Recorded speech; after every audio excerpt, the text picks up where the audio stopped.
अब डीबीएमएस की सीरीज में प्रीवियस वीडियो में हमने देखा था ट्रांजैक्शन, उसका इंट्रोडक्शन हमने देखा था, ट्रांजैक्शन मैनेजमेंट पढ़ने की जरूरत क्यों है, ये सारी चीजें हमने समझ ली थी। एक बेसिक ओवरव्यू हमने ले लिया था ट्रांजैक्शन का, ठीक है। अब आज की वीडियो में हम देखेंगे ट्रांजैक्शन की एसिड प्रॉपर्टीज। और ये जो एसिड है वो केमिस्ट्री वाला एसिड, वो केमिकल एसिड नहीं है। यहाँ पे ये चारों क्या है, कैपिटल है, ठीक है। तो ये ट्रांजैक्शन की ये चार प्रॉपर्टीज होती हैं, atomicity, consistency, isolation and durability. इन चारों प्रॉपर्टीज को हमें पढ़ना है। जैसे कि मैंने प्रीवियस वीडियो में बताया था कि हमें ट्रांजैक्शन मैनेजमेंट पढ़ने की जरूरत क्यों है।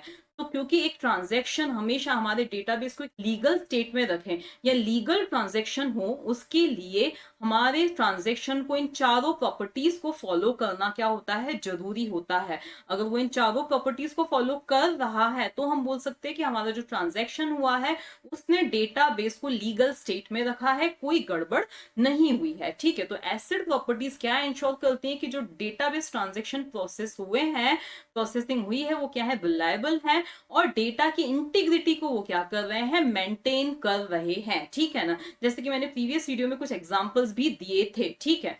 अब हम आ जाते हैं एसिड प्रॉपर्टीज पे। तो पहली जो प्रॉपर्टी होती है वो क्या होती है, एटॉमिसिटी होती है, ठीक है। अब ये एटॉमिसिटी का मतलब क्या होता है, तो सिंपली सा पहले हम एक एग्जांपल देखते हैं कि सपोज मुझे क्या करना है, कोई सपोज आपको क्या करना है, आप ए हो, आपका फ्रेंड क्या है, बी है। अब आप क्या करना चाहते हो, 5000 रुपीज आपके बी फ्रेंड को क्या करना चाहते हो, ट्रांसफर करना चाहते हो, फोन पे के थ्रू या किसी भी एप्लीकेशन के थ्रू, ठीक है। तो आप हो ए और दूसरा आपके जो फ्रेंड है वो क्या है, बी है। इनिशियली आपके अकाउंट में थे 10,000 रुपीज, ठीक है। और आपके फ्रेंड के अकाउंट में क्या थे, 2,000 रुपीज थे, ठीक है। अब होना ये चाहिए, ये थी हमारी इनिशियल स्टेट, होना ये चाहिए कि ट्रांजैक्शन अगर सक्सेसफुली हो जाता है तो ए के अकाउंट में रह जाने चाहिए 5,000 रुपीज, ठीक है। और बी के अकाउंट में क्या आ जाने चाहिए, 7,000 रुपीज हो जाने चाहिए, ऐसा होना चाहिए। ये तो बहुत ही लॉजिकल सी बात है, ठीक है। अब एटॉमिसिटी क्या इंश्योर करती है, तो एटॉमिसिटी ये इंश्योर करती है कि जो भी ऑपरेशन, देखो मैंने प्रीवियस वीडियो में बताया था कि ट्रांजेक्शन, आपने बोल दिया कि हमें ट्रांसफर करना है, ये एक ट्रांजेक्शन है, लेकिन उस ट्रांजेक्शन के अंदर बहुत सारे ऑपरेशंस परफॉर्म होते हैं, ठीक है ना। तो अब एटॉमिसिटी ये इंश्योर करती है कि जो भी ऑपरेशंस हुए हैं वो सारे सक्सेसफुली कंप्लीट हो जाने चाहिए। अगर सक्सेसफुली कोई भी एक पर्टिकुलर ऑपरेशन नहीं परफॉर्म हो पा रहा है ड्यू टू एनी रीजन, तो उस केस में बाकी सभी को हमें क्या कर देना है, रोल बैक हो जाने चाहिए। मतलब कहने का ये है कि देखो, अगर आपको क्या करना है, ये वाला पर्टिकुलर ट्रांजेक्शन करना है, ए के अकाउंट से 5,000 रुपीज बी के अकाउंट में ट्रांसफर करने हैं, तो आपको सबसे पहले ए को क्या करना पड़ेगा, रीड करना पड़ेगा। तो ये ए जो डेटा आइटम है, आपने उसको क्या किया, रीड किया, ठीक है। तो ए को रीड किया, अभी आपने जो करंटली ए की वैल्यू रीड की है वो क्या है, 10,000, ये आपने रीड किया, ठीक है। रीड ये आपकी क्या है, मेन मेमोरी, ये क्या है आपकी मेन मेमोरी। और ये आप मान सकते हो कि यह क्या है, आपका सेकेंडरी स्टोरेज, ठीक है। तो ये आपने क्या किया है, रीड किया है, ओके। ये ऑपरेशन हो गया। यहां तक तो कोई फेलियर भी हो जाता है तो कोई दिक्कत नहीं है। इसके बाद क्या हुआ है कि आप क्या करोगे, ए में से 5,000 रुपीज क्या करोगे, ट्रांसफर माइनस करोगे। यहाँ पे मैंने एक जीरो एक्स्ट्रा लगा दिया है, आप थोड़ा इसको कम कर दीजिए, ठीक है। तो आप ए में से 5,000 रुपीज को सब्ट्रैक्ट करोगे। तो यहाँ पर इसमें से अगर आप 5,000 रुपीज को सब्ट्रैक्ट करते हो तो ए में क्या आ जाएगा, 5,000, लेकिन ये आपके सिर्फ लोकल स्टोरेज में है, ठीक है। अभी यहाँ पर कोई चेंजेस नहीं हुए हैं, ठीक है। इसके बाद आपको क्या करना है, राइट ए। राइट ए का मतलब क्या हो जाता है कि ये जो चेंजेस हैं फाइनली आप चाहते हो यहाँ पे क्या हो जाए, सेव हो जाए। तो अब ए की वैल्यू 5,000 यहाँ पे क्या हो जाएगी, सेव हो जाएगी। राइट ऑपरेशन का मतलब मैंने आपको बताई था, ये जो ए की जो ये लोकल वैल्यू है वो कहाँ पे आपकी जो मेन सॉरी हार्ड डिस्क है वहां पे भी क्या हो जानी चाहिए, आपका डेटाबेस जहाँ पे स्टोर्ड है वहां पे भी ये चेंजेस क्या होने चाहिए, रिफ्लेक्ट हो जाने चाहिए, अपडेट हो जाने चाहिए, ठीक है। काम हो गया। फिर आपने क्या किया है, बी को रीड किया। तो बी की वैल्यू अभी क्या है, 2,000 है, तो बी की वैल्यू 2,000 क्या हो जाएगी, यहाँ पे आपकी मेन मेमोरी में इसकी बफरिंग हो जाएगी, ठीक है। इसके बाद आपने बी में प्लस किया, क्या प्लस किया, 5,000 प्लस किया। तो बी की उसके बाद वैल्यू क्या हो जाएगी, आपकी मेन मेमोरी में 7,000 हो जाएगी, ठीक है। 7,000 हो गई। इसके बाद आपको बी को राइट करना है, इसका मतलब अब ये सेकेंडरी स्टोरेज में इन चेंजेस को क्या करना है, सेव करना है। तो ऐसा हो जाएगा, ट्रांजेक्शन जैसा हम चाहते थे वैसा हो चुका है। अब एटॉमिसिटी ये इंश्योर करती है, जैसे कि मैंने बताया कि जो भी ऑपरेशंस हुए ये सारे क्या थे, ऑपरेशंस थे, ये सारे सक्सेसफुली हो जाने चाहिए, ठीक है। अगर कोई भी ऑपरेशन फेल होता है तो हमें ये सारे क्या करने, रोल बैक करने, मतलब कि क्या है कि जैसे कि मैंने बताया था, फोन पे ही कर रहे हो, आपके अकाउंट से तो क्या हो गया, अमाउंट क्या हो गया, ये डिडक्ट हो गया, 5000 डिडक्ट हो गए, लेकिन आपके फ्रेंड के साइड पे कोई प्रॉब्लम है, चाहे उनके अकाउंट में बोल सकते हैं, फोन पे में बोल सकते हैं, कोई ना कोई प्रॉब्लम है, ठीक है। तो उस केस में प्रॉब्लम कहाँ पे हुई है, सपोज इस पॉइंट पे प्रॉब्लम हुई है, यहाँ पे रीड ही नहीं हो पा रहा है, तो ऑब्वियसली आगे की भी प्रोसेसिंग नहीं हो पाएगी। लेकिन फिर इस पॉइंट पर देखो, क्योंकि इस पॉइंट पर गड़बड़ हुई है, मतलब आपके फ्रेंड के अकाउंट में क्या रह जाएंगे, सिर्फ 2000 रुपीज ही रह जाएंगे, ठीक है। अब यहाँ पर अगर कोई गड़बड़ हुई, ट्रांजैक्शन फेल हो गया, तो अब आप क्या देख रहे हो कि ए के अकाउंट से तो पैसे क्या हो चुके हैं, डिडक्ट हो चुके हैं, 5000 रुपीज ही रह गए हैं, लेकिन बी के अकाउंट में क्या है, 2000 है, ठीक है। क्या ऐसा होना चाहिए था, तो ये 5000 गए कहाँ।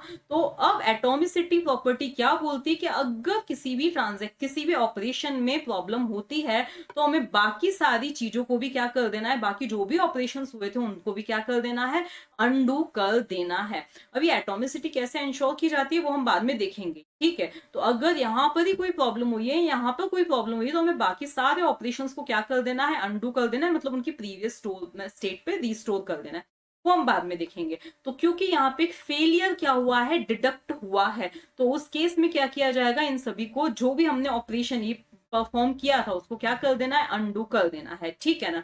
रिवर्स कर देना है, रोल बैक कर देना है, कैसे करना है वो हम बाद में करेंगे। तो इस फेलियर की वजह से जो हमने 5000 को सब्ट्रैक्ट किया था, उसको हम क्या कर देंगे, वापस ऐड नहीं करेंगे। देखो वैसे किया क्या जाता है, प्रीवियस स्टेट पे क्या किया जाता है, उसको रिस्टोर कर दिया जाता है, ठीक है। तो कुल मिला के ये जो चेंजेस हमने किए थे उसको क्या कर दिया जाएगा, अनडू कर दिया जाएगा।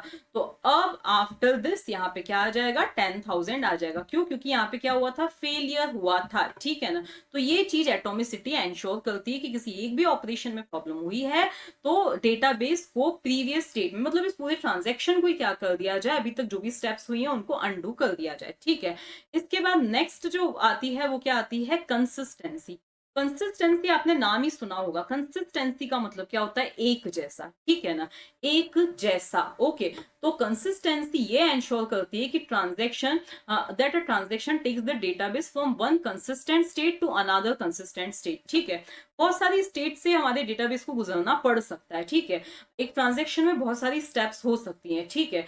तो कंसिस्टेंसी क्या कहती है कि हमारी जैसी इनिशियल स्टेट है वैसी ही हमारी आफ्टर सक्सेसफुल ट्रांजैक्शन क्या होनी चाहिए, स्टेट होनी चाहिए। और वैसी का मतलब ये है कि इनिशियली आप देख सकते हो हम क्या चाहते हैं, निकिता के वॉलेट में से अंकिता के वॉलेट में हम क्या कर रहे हैं, ट्रांसफर कर रहे हैं।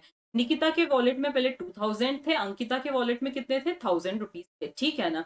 तो इनिशियली अभी आप देखो तो इन दोनों का सम क्या आ रहा है, 3000 आ रहा है, बहुत बढ़िया, ठीक है।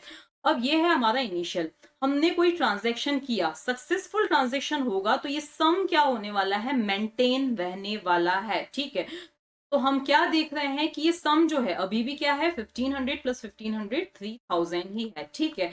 तो ये चीज हर एक पॉइंट पर क्या होना चाहिए, डेटाबेस क्या होना चाहिए, कंसिस्टेंट ही होना चाहिए। मतलब कोई भी ट्रांजेक्शन एक कंसिस्टेंट स्टेट से दूसरी कंसिस्टेंट स्टेट पर ही लेके जाएगा, जिसमें हमारे जो इंटीग्रिटी कॉन्स्टेंट्स होते हैं वो भी क्या होने चाहिए, मेंटेन्ड रहने चाहिए। ऐसा नहीं, सपोज यहाँ पे पहले क्या था कि किसी का बैलेंस था, ठीक है। अब यहाँ पर हमारा एक कोई ट्रांजैक्शन हुआ, बैलेंस की वैल्यू पहले थी 10,000, ठीक है। अब हमारा जो ट्रांजैक्शन हुआ है, हमने क्या किया है, इनके बैलेंस में से कुछ विड्रॉल किया है, मान लिया क्या किया है, विड्रॉल किया है, ओके। तो विड्रॉल हमने कितने रुपीस किए हैं, मान लिया कि 9,000 रुपीज क्या किए हैं हमने, विड्रॉल किए हैं, ओके। तो 9,000 रुपीज विड्रॉल होने के बाद यहाँ पे क्या हो जाएगा, इसकी जो वैल्यू हो जाएगी बैलेंस की, वो क्या हो जाएगी, 1,000 रुपीज हो जाएगी। अब मान लिया कि हमारा जो इंटीग्रिटी कांस्टेंट है वो ये है कि जो मिनिमम बैलेंस है वो 2000 होना ही चाहिए, ठीक है। तो उस केस में हमारा जो डेटाबेस है वो क्या आ गया है, अभी इनकंसिस्टेंट स्टेट में आ गया है। तो कंसिस्टेंसी हमें ये बोलती है कि कोई भी ट्रांजैक्शन ऐसा नहीं होना चाहिए जो हमारे डेटाबेस को कंसिस्टेंट स्टेट से इनकंसिस्टेंट स्टेट में लेके जाए। नेक्स्ट आता है आइसोलेशन। अब आइसोलेशन क्यों पढ़ना है, देखो अब आपको भी पता है कि कॉन्करेंटली एक से ज्यादा यूजर्स, जैसे कि मैंने भी पहले भी आपको बताया था कि अगर सीट बुकिंग की अगर हम बात करें या हम शॉपिंग की बात करें, तो कॉन्करेंटली एक से ज्यादा यूजर्स क्या कर रहे होते हैं, एक ई कॉमर्स वेबसाइट को विजिट कर रहे होते हैं या किसी एक पर्टिकुलर प्रोडक्ट को क्या कर रहे होते हैं, विजिट कर रहे होते हैं। ठीक है, अगर मैं एक पर्टिकुलर स्मार्टफोन की बात करूं जिसको अमेजोन ने क्या कर रखा है, लिस्ट कर रखा है। ठीक है, कोई भी है, मान लिया A12 करके, सैमसंग का A12, कुछ भी कोई सा क्या है, मोबाइल फोन है। ठीक है, अब उस पर्टिकुलर मोबाइल फोन में एट अ टाइम हो सकता है कि 100 यूजर्स क्या ले रहे हो, इंटरेस्ट ले रहे हो, ऐसा ऑब्वियसली पॉसिबल है ही। ठीक है, या आप रेलवे रिजर्वेशन में भी देख सकते हो कि एट अ टाइम बहुत सारे यूजर्स सीट रिजर्व कर रहे होते हैं। ठीक है, तो ये क्या हो रहा है, कॉन्करेंटली क्या हो रहे हैं, डेटाबेस को एक्सेस किया जा रहा है। ठीक है, तो अब आइसोलेशन ये इंश्योर करता है कि transactions are executed in isolation from one another.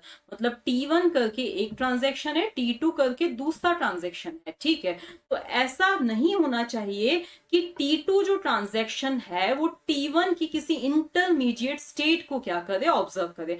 अभी ये चीज आपको थोड़ा सा क्या हो रहा होगा, कंफ्यूजन हो रहा होगा। तो इसको समझने के लिए हम एक एग्जाम्पल लेते हैं।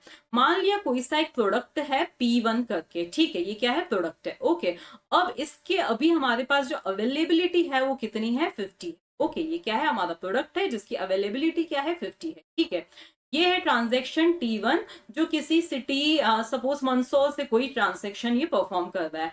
ट्रांजेक्शन T2 किसी नीमच सिटी से कोई पर्सन क्या कर रहा है, परफॉर्म कर रहा है। अब ये T1 क्या चाहता है कि मैं इसमें से 10 प्रोडक्ट्स को क्या करूं, ऑर्डर करूं। ठीक है ना, इसकी 10 P1 क्या रीड करेगा कि इस P1 की वैल्यू क्या है, 50 है। P1 की वैल्यू क्या है, 50 है। ठीक है ना, और फिर P1 ने क्या किया, इस T1 ने क्या किया, P1 is equals to T1 minus 50 करने की, सॉरी 10 करने की क्या की कोशिश की। ठीक है, अब हमारा T2 क्या करता है, इस P1 को विजिट करता है। किसको विजिट करता है, इस P1 को विजिट करता है। उसने भी क्या देखा कि इसकी कितनी है, उसने भी क्या किया, P1 को रीड किया, जो कि क्या मिला उसको, 50 मिला। तो उसको भी प्रोडक्ट P1 कितना मिला, 50 मिला। अब वो इसकी 5 प्रोडक्ट्स को क्या करना चाहता है, क्वांटिटीज को क्या करना चाहता है, ऑर्डर करना चाहता है। तो उस ट्रांजेक्शन ने क्या किया, P1 is equals to P1 minus 5। ठीक है, अब यहां पर अगर हम देखें तो ये दोनों क्या चल रहे हैं, कॉन्करेंटली चल रहे हैं, और वो सेम ही डेटा आइटम को क्या कर रहे हैं, विजिट कर रहे हैं, उस पर अपडेशंस कर रहे हैं। ओके, तो यहां पर 50 माइनस 10 कितना हो गया, 40 हो गया। ठीक है, यहां पर 50 माइनस 5 कितना हो गया, 45 हो गया। देखो दोनों कॉन्करेंटली चल रहे हैं। ओके, अब इसने क्या किया, इसको राइट किया, मतलब चेंजेस करने के बाद क्या किया, P1 को राइट किया। तो इस P1 की वैल्यू क्या हो गई, 40 हो गई। ओके, अब इसने भी क्या किया, इसको राइट किया, तो अब P1 की वैल्यू क्या हो गई, 45 हो गई। तो अब आप यहाँ पे देख सकते हो गड़बड़ हुई है या नहीं हुई है। लॉजिकली अगर हम देखें तो यहां से 10 क्वांटिटीज को ऑर्डर किया गया है इस P1 की, यहां से 5 क्वांटिटीज को ऑर्डर किया गया, तो टोटल ऑर्डर्स कितने हुए हैं, 15 हुए हैं।